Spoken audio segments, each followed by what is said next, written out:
Hi guys, I hope you are doing well.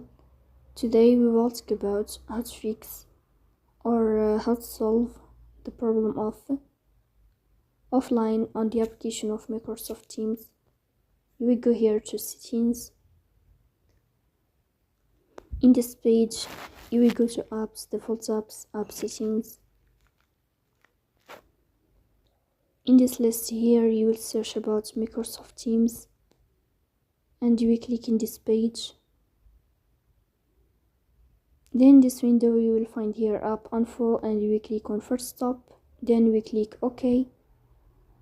Here you will go to storage. In this page you will click on clear cache.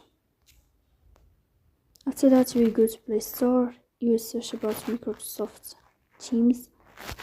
Here you will uninstall your app and you will install it again. So please don't forget